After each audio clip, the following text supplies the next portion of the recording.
Welcome to Playful Beginnings, a podcast about the magic of play therapy for therapists, students, and anyone interested. In our podcast, we'll explore the deeper understanding of play therapy and the skills we use when working with children. We hope to help you understand the why behind what we do and how it helps kids heal and grow. I'm Dr. Kristie Obiola, a working play therapist and university professor in North Carolina. I'm Dr. Maggie Parker, a play therapist and professor in DC. Okay. Hi, Kristie. Hey, Maggie. How are you? I am good. I'm really excited for today. Okay, so we're going to spend most of August and September talking about skills, and then we'll jump to another topic. Let us know if there's people that you want us to talk to or topics that you want us to cover. And if there are things that you think would be really helpful for the social media, things that you would like us to do, then we can do that. Kristie, how do you kind of explain or describe what reflecting content is and the benefits and purpose of it within child-centered? When we think about why do we use reflective responding in child-centered play therapy, there's a variety of reasons for us utilizing reflective responding. When I look at reflective responding, not just feeling, but just who they are as human beings on this space, in this world. It also builds trust and safety for the child within our therapeutic alliance. I consider reflecting content similar to paraphrasing in the adult world of therapy. So it really is the verbal content. And again, similar to tracking without trying to add interpretation or heavy on the emotional side of it. So my responses are me rephrasing what the child has said to me. Mm-hmm. So not parroting, not a parrot would say the exact words back, but with the intention of what the child said to be able to convey that back to them. It requires a lot of active listening. Mm-hmm. And listening to understand, not listening to respond. And I think it's about helping kids feel genuinely listened to and that they're cared about, right? And that there's empathy for their internal experiences. That's a big one for me. So they're not out there alone. And it builds a stronger therapeutic alliance when they feel heard and understood and that we can experience their internal world. Mm-hmm. It also affirms emotions that sometimes don't get affirmed in other locations or with other people, as well as their experiences. And I can't tell you how often I listen to adults deny kids their experience. That's not what happened. That's not, you shouldn't feel that way. And from their perspective, that's what happens. So within CCPT, they start to learn that their perspective can also be right, that it's not always corrected by an adult. Mm-hmm. And not that that happens for every kid, but it does happen for some kids. Yeah. And that causes, emotional turmoil internally for them. So it helps them gain insight or self-awareness for themselves. And then it also supports their autonomy. Yeah. So they get to see themselves as capable and that their meaning making of the world is trusted and validated. Yes. And I think that's a really important quality. So that support that we can give them is really detrimental for their long-term well-being and health. Yeah, I think that's right before you said trust, that's what popped into my head too, is that we trust them and we are responding in ways to show that we trust them. Mm-hmm. And I think a lot of times my students are very worried that we get it wrong. And that can happen with reflecting content or tracking, right? You may think that they're doing one thing, but they're actually doing something else. And so you're really trying not to put words in their mouth that aren't there, whether that be by labeling an object or trying to really encapsulate what it is that they're saying to you as you reflect that content back. Because you're trying to get the essence and understand what they're experiencing. And so if you are just saying like remotely, like you pick that up, you're doing that, but that doesn't display those things, nor does parroting back, I like ice cream, you like ice cream, right? That doesn't help either. And I think that's where the biggest hiccup comes in, is sometimes we listen to respond. And when we listen to respond, we get stuck in parroting. And the purpose of a reflection of content is really to help the child organize their thoughts. It is to be a mirror so they can hear their own voice, to gain awareness. It's also intended to be encouraging, to get them to continue talking and sharing, to help us have greater understanding. And like the other two skills we've talked about, or this bulk of skills, it's really about building that therapeutic alliance with your client. Mm-hmm. Yeah. And it's really fun, even just out in the real world when we're with kids, watching how excited kids get when you reflect content and you are having a conversation with them in that way.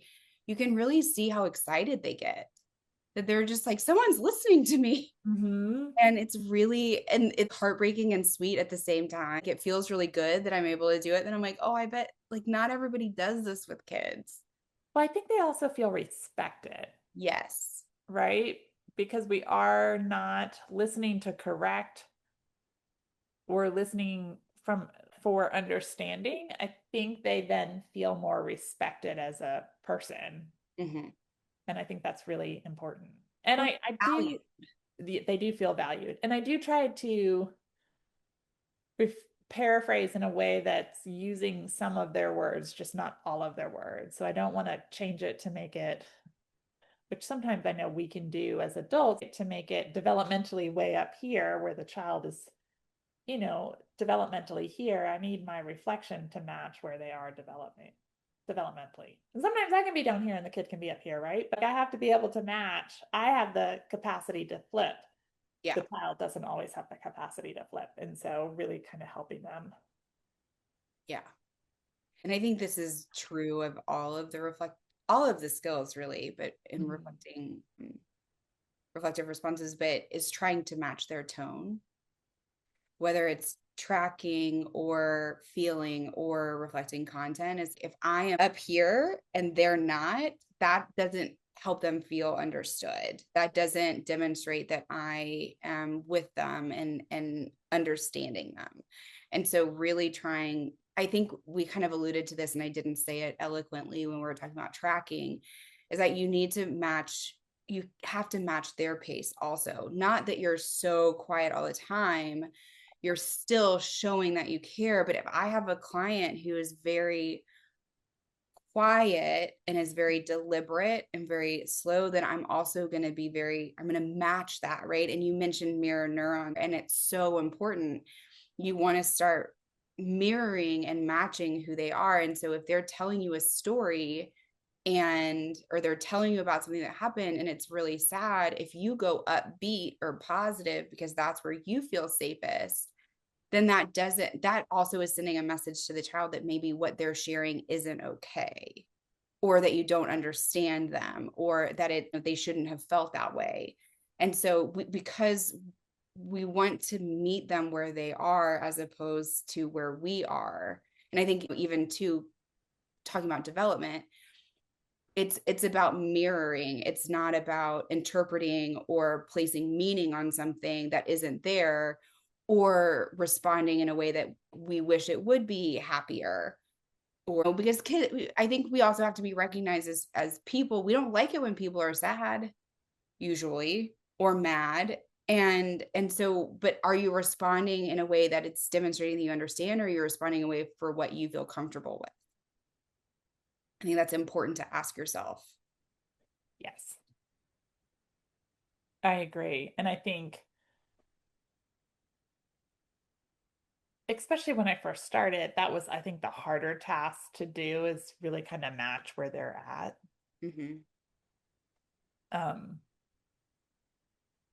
That takes time.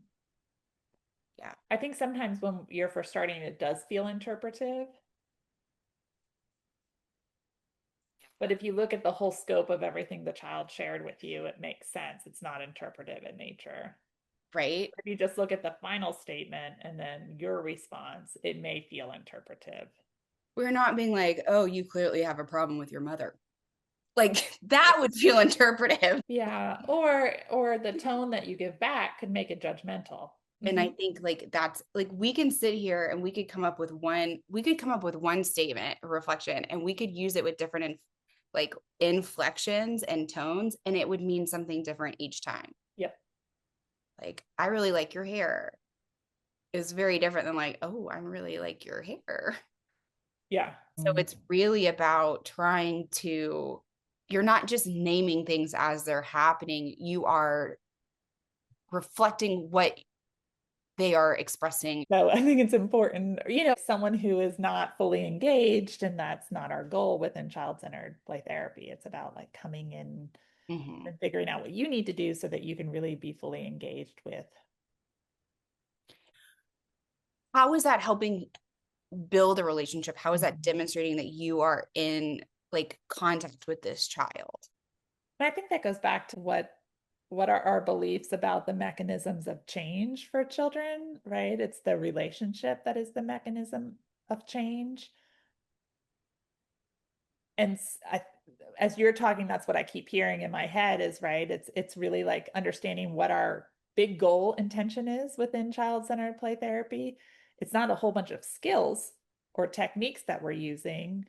It's this idea of how can I be with you to understand you, to convey my understanding to you, to value you, to, you know,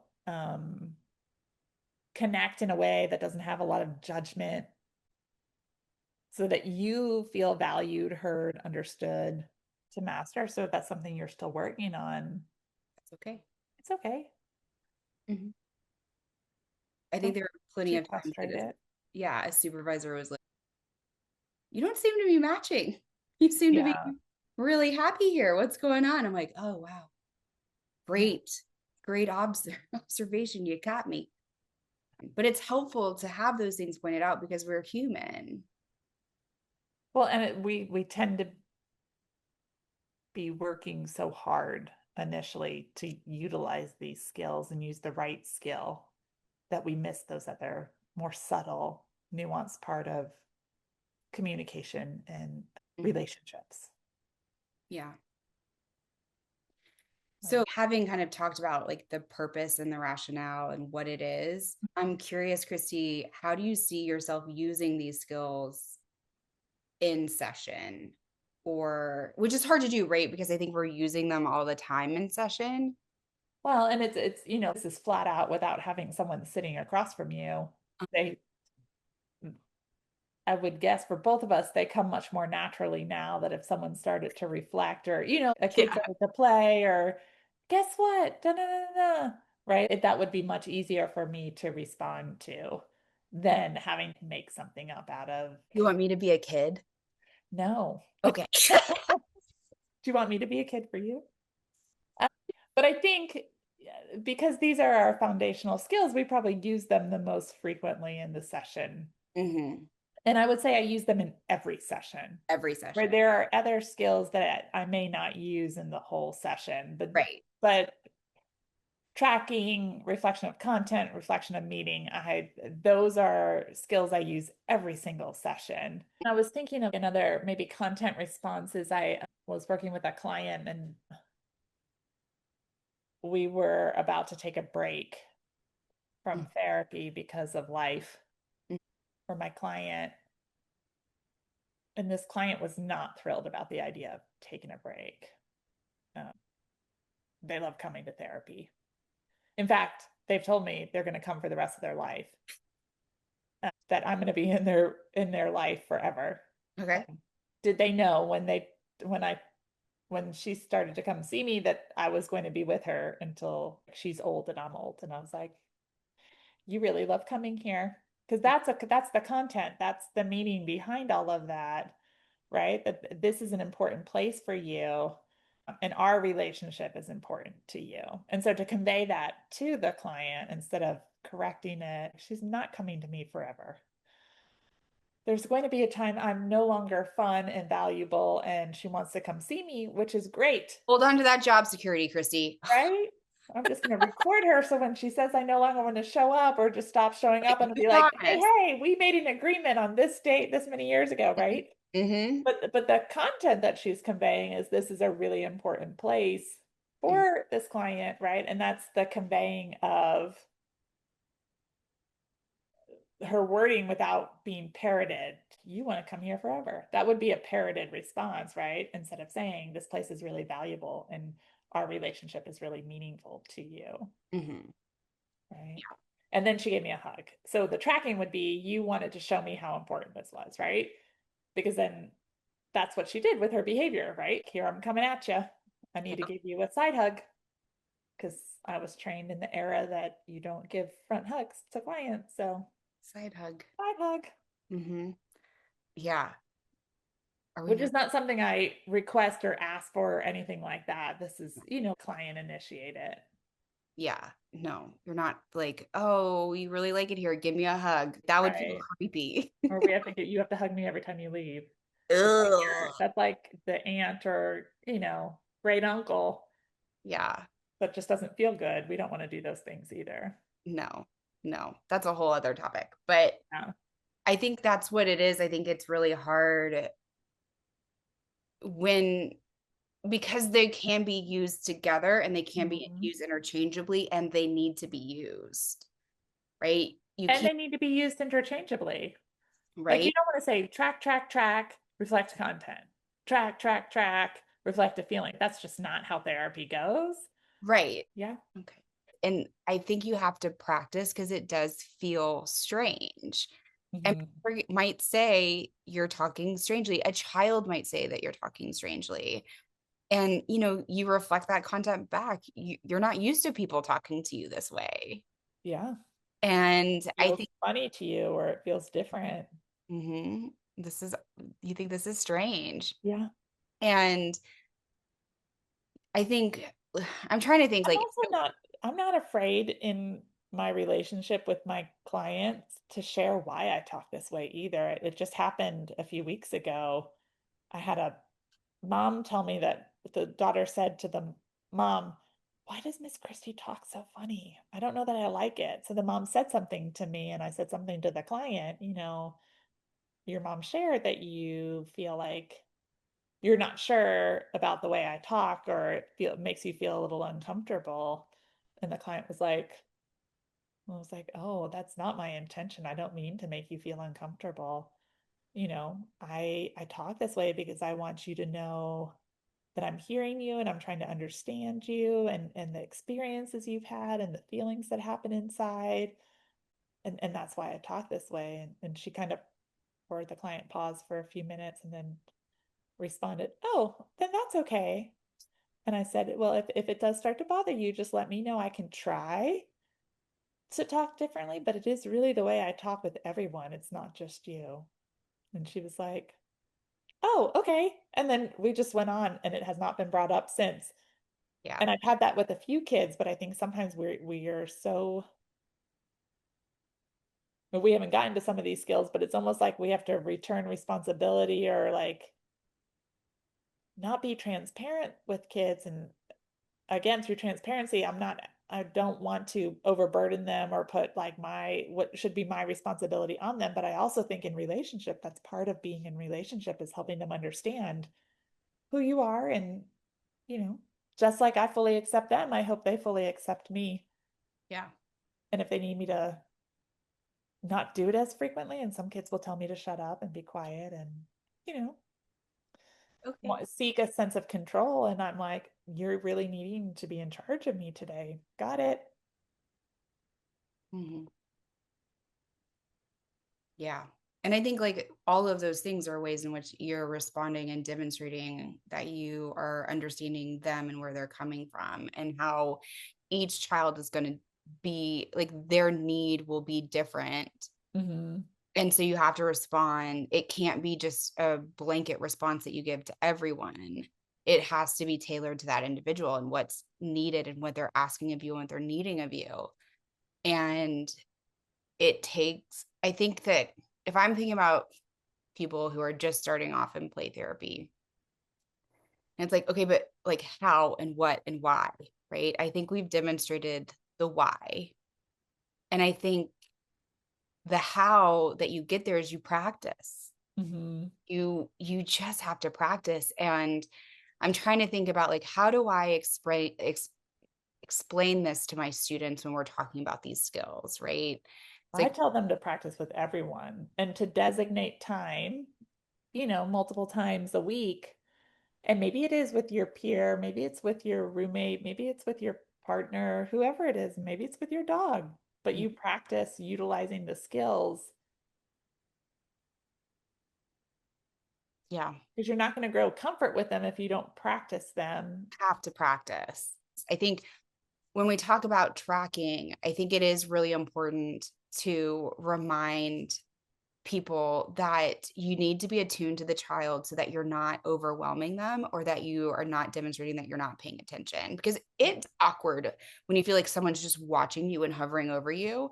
My initial reaction, I don't know what this says about me as a person, but I was like, what are you thinking about me? Like, what am I doing wrong?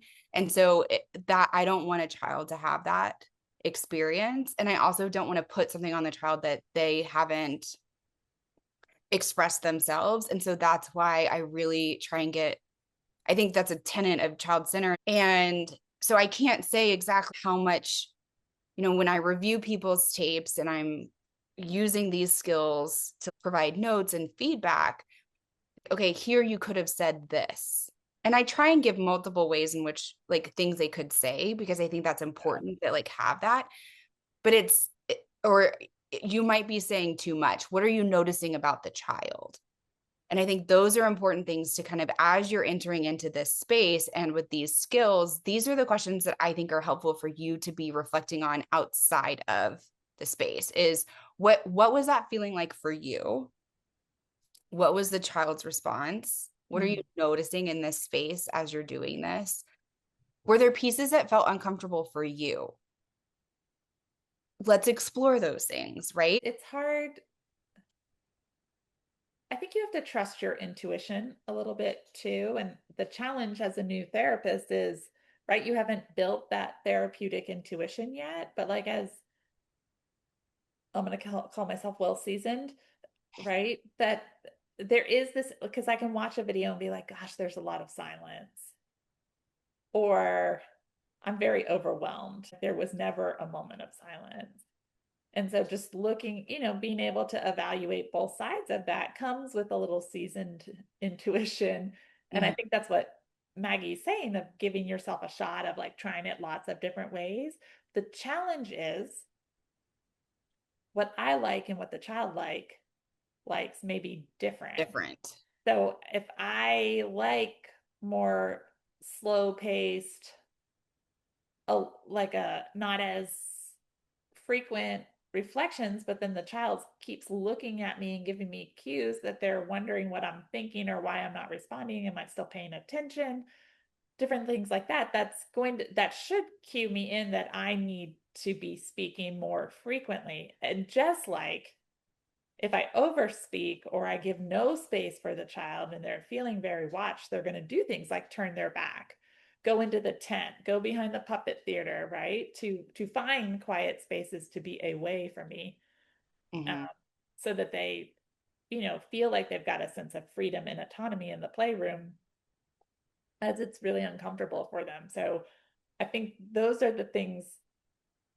Maybe some things you want to watch for is like, how is the child responding? Because they're going to give you messages. They're Mm-hmm. going to communicate that with you. They are. They are. And I think and that's what's hard. And it's just fun being able to talk about this. It is fun. Yeah. Maggie and I can totally geek out about this stuff for hours, as you can tell. Yeah. Yeah.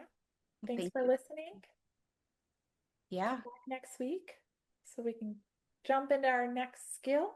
Our next skill. I know. We're excited about this whole series. So Yeah. come back and listen. We've enjoyed having you today. And don't forget to like and subscribe below. Yep. And check out our webpage, playtherapyspace.com. Thanks, guys. Bye.